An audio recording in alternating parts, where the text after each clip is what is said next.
Why are you running for governor? Well, I guess the reason is the Republicans and Democrats not representing me, not representing my family, not representing most of the people of Florida, I truly believe. And you know, on a particular issue, or I would say across the board. You know, it's really gotten to the point in this state where it seems that we have a political class that is no longer interested in truly what the people are interested in. It's a very self-serving political class. And, you know, I decided that it was time for regular people to stand up and do something about that. Right. So Tallahassee, you believe, is sort of dominated by the political class, which operates for what? The interest of the moneyed interest of the state? That's exactly correct. You know, I spent some time as an investigative journalist myself, and one of the things that I looked into was corruption in Tallahassee, and I can tell you it's rampant. And that is one of the key reasons that I'm running for governor, is to, you know, restore people's faith in government and to ensure that we end the corruption and actually prosecute those people that have gotten away with it for so long. Well, give me a really egregious example, or example of egregious corrupt behavior. Well, I can give the example of my competitor, Rick Scott. As we know, he signed the executive order that said all state employees must be drug tested. Up until the time he signed that document, he owned one of the largest drug testing companies in the state of Florida. And when the attorneys pointed out that that was a blatant conflict of interest because he would be using tax money to subsidize his own business, he sold the company to his wife. And that kind of corruption, that kind of insider baseball is happening all the time. Yeah. Of course, the courts, two courts, first the U.S. District Court and then an appellate court, have both said that that is a violation of the Fourth Amendment, that people without reasonable suspicion may not have their blood tested for drugs or anything else. And I agree with that. But Rick Scott was acting in his own best interest, not in the interest of the Constitution, not in the interest of the people of Florida. Yeah. There currently are ads that are saturating this particular area, right, that say that Charlie Crist, when he appointed Scott Rothstein, this convicted Ponzi schemer, to a judicial nominating commission, that he sold judgeships. Do you believe that that was corrupt too? Yeah. You know, it's actually, if these attack ads were to get to the real truth, you would find even more egregious examples of the corruption up there. The problem is that really Rick Scott and Charlie Crist are all in bed in the same group. You have to understand that Jim Greer, the former chairman of the Republican Party of Florida, went to jail to protect both Rick Scott and Charlie Crist. So even though they're slinging mud, they're slinging, you know. Well, I understand how one could say he went to protect Charlie Crist because Crist appointed him, made him the chair of the Florida Republican Party, but right. How is he protecting Rick Scott? Well, you have to understand that all these people are interconnected through the good old boy network, and it's legislators, it's judicial personnel, it's across the board. We have so many examples of this, and again, it's not just the governor, it's not just the former Republican governor, it's not just the legislature. You know, one of the things that you would normally think that a libertarian would support privatization of all things. Yes. But one area we have in Florida is we have private prisons. Another example of the corruption is the judges now have investments. Their retirement accounts invest in private prisons. So we literally have judges on the bench that are personally benefiting from convicting people and sending them to Florida private prisons. Well, I'll have to look into that. Let me ask you, Adrian, what is a libertarian? How do you define it? You know, I define it as someone who believes in economic freedom, individual liberty, and that government should basically stay out of our wallets, out of our bedroom, and out of our business. I probably the best way to describe it is I'm a constitutionalist. I believe that people have inalienable rights and should be left to live their lives as they see fit, so long as they're not harming anyone else. Yeah, let's kind of go through a catalog of these issues then, and let me get you to respond to it. So if government should stay out of the bedroom, then you would believe, I assume, that marriage between people of the same sex would be okay? Well, you know, I don't think the government has any authority to regulate marriage, period. You know, it infuriates me that 23 years ago, when I married my wife, Dawn, I had to go to the government and ask permission. and then pay a tax in order to pledge my eternal love to my wife.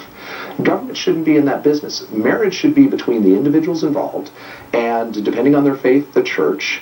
Government shouldn't play a role in that. And that's the whole idea. We get so caught up in talking about government should prohibit this, government should prohibit that, but sometimes we have to take a step back and say, does government belong in this business at all? Marriage is one of those issues that should be left to the people. All right, so I guess what you're saying, in a way, is, yeah, sure, if people of the same sex want to marry, you don't have any objection. That's their business. All right, what about the Common Core state standards? Of course, the governor, seeing pushback from the Tea Party, said, let's call them the Florida state standards, but as far as I can tell, they're still pretty much the same thing. Yeah, that was a really nifty tap dance that the legislature did. They realized that the people of Florida didn't like Common Core, so instead of calling it Common Core, they implemented it and just called it Next Generation Sunshine State Standards. I am vehemently opposed to Common Core. Common Core is the federal takeover of our local education, of our state education.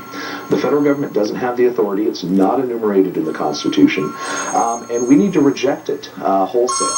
We need to return control and funding back to the local level to make sure that that control and the money stays on the classroom level, and to give parents and teachers more input in the decision-making process. Right. Well, what is the role of the state? I understand the objection to federal intrusion, as the term goes, but what about the state? I mean, doesn't the state have a responsibility to tell local school districts, your students must meet this kind of standard test? I mean, that's what the FCAT was. Well, you know, one of the things that we have to realize is that for a long time here in Florida, and I went to Florida public schools, both of my children went to Florida public schools, we have been teaching to a test. We have been taking away the ability from teachers to, instill creative thinking and real education to our kids, and instead we're just teaching them rote memorization of answers on a test. That's a real problem.